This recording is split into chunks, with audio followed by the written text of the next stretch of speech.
Have you ever made a decision you knew wasn't right, but you still went ahead with it? Have you ever stayed in something you knew was no longer working, but even when the signs were clear, you remained there? If you were to be honest, are your decisions always based on clarity or sometimes based on pressure? Because today, we are not talking about decisions. We are talking about the one thing that is making the decisions. I call it the internal architect. Now, many people think bad decisions come from lack of knowledge. They believe that if one knows better, then they would do better. But let's be honest. There has been times that you knew better and you still went ahead and chose differently. So the real question is, what is driving the decision? Because decisions are not only logical, they are also emotional, they are psychological, and they are also internal. So this evening, I want to start with discussing the 4 internal drivers that drive people into making wrong decisions. Because behind every bad decision are invisible forces. They are not ignorant. They are not under pressure. They are called invisible forces. First, number 1 is the fear of loss. Sometimes people don't choose what is right. They actually choose what they are afraid to lose. So for example, you see someone who is in a relationship that is toxic, that is bad, but the person remains in it. Why? Because the person doesn't want to lose that connection. So the person at that point is not making a decision based on what is best for him or her, but because they don't want to lose a particular thing. So because of that, they make a decision in the wrong direction. The second force that make people make wrong decisions is what I call people pleasing. A lot of decisions are shaped by the need to be accepted. So you know what to say, for instance, but you don't say that thing. Instead, you say something else just for the sake of peace. Or you know what to do, but because you want to keep some certain persons comfortable, you don't do that thing. And slowly, you begin to disappear from your own decisions. The third force that lead people into making wrong decisions is emotional pressure. Because a lot of times, our emotions are louder than our reasoning. So those moments of anger, those moments of excitement, those moments of loneliness, those moments of fear, in those moments, you make decisions quickly, not because the decision you're making is a wise decision, but because it feels urgent.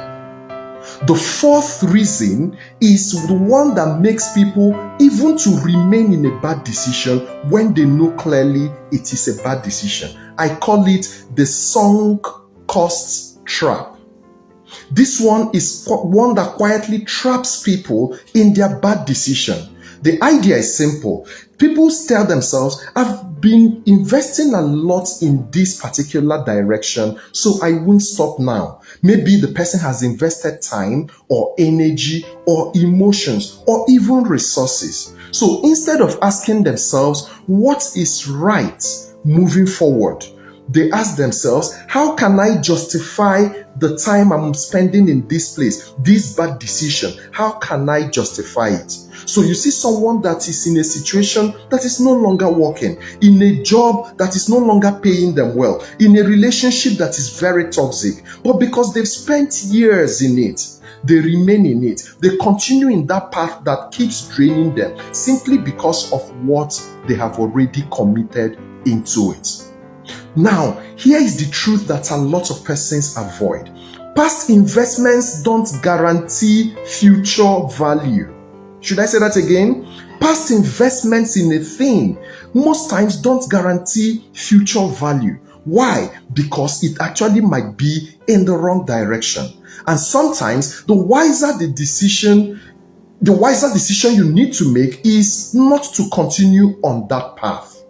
So the question that you might ask right now is, hey, now you've told us about the 4 drivers that drive people into the wrong decision. How then can we make the right decision? It's good you ask the question because I'm going to answer. There are 2 rules that must guide you in making the right decision every time. The very first rule is the one I call the loss and gain rule. The loss and gain evaluation rule. What does that say? It simply says that when there is a decision in front of you, you must have to take your time and ask yourself a question. The question you're asking yourself is, in this decision I'm about to make, what do I stand to gain? What do I stand to lose? What do I stand to gain if I make this decision? What do I stand to lose if I make this decision? If you find out that what you stand to lose is higher than what you stand to gain, please don't make that decision, no matter how attractive or how juicy it might appear. Don't make that decision. But if you analyze it, maybe ask some people, maybe read about it, maybe ask questions around, and you find out that what you stand to gain is higher than what you stand to lose, I would ask you to make that decision, even though you do not have the full path clearly spelled out for you. You know why? If you make that decision, every step you make would make the path clearer for you. That is the loss and gain evaluation rule that you can use in making a decision. For example, there's a guy that is asking you out as a lady. By the time you find out some vital information about the guy, this guy is hot-tempered, or this guy is very nice, he's a kind person, he's generous, or he's stingy, whatever it is. By the time you gather those information, sit down with yourself and ask yourself, what do I stand to gain if I say yes to this person? And what do I stand to lose? If you check it and find out, hey, what I have to lose in this is more, although he has a lot of money, run. If money is not on a high pecking order for you, right? Ask yourself that question. Now, the second rule that you must have to engage in making the right decision is the rule I call the 10-10-10 rule. Now, this one is a powerful filter for you.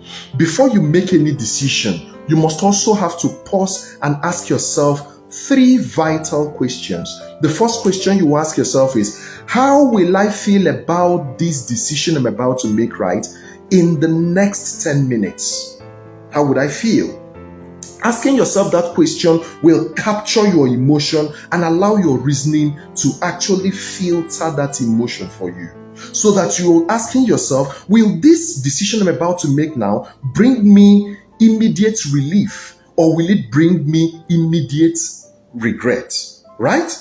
Now, the second question you must ask yourself, which is the second 10 in the 10-10-10 rule, is how will I feel about this decision in 10 months' time? Now, what that does for you is that it brings perspective to that decision you're about to make. You're asking yourself, will this decision make sense later? Will I be glad that I made this decision later? That is what you're asking yourself. The last part of the 10 in the 10-10-10 rule is a question you ask yourself, how will I feel about this decision in the next 10 years? The reason you are asking yourself that is because I believe that you have a plan for your life. You have a vision for your life. There is something you want to achieve. So this last question will bring alignment to that person you want to become. So you're asking yourself, does this decision support the life that I am building for myself? Does this decision reflect who I want to become in the future? If I post this thing I want to post on social media today, 10 years from today, will I be proud that I made this kind of post? If you won't, delete it before you post it. If I am going to become a notable person in the society, this picture I'm posting now, will it be a picture that I will be happy and proud of? You must ask yourself that question. The reason is because most times we make decisions based on today. Meanwhile, we should be looking at what our life will be tomorrow. But the sad part is that most of us are not thinking about tomorrow. Most of us don't even have a plan or a picture for our tomorrow. And it's something that you need to get today. So, these pauses that you have in asking yourself these questions, what it does for you is that it creates space. And that space brings clarity and allows clarity to speak instead of just your emotion. So let's bring it all together.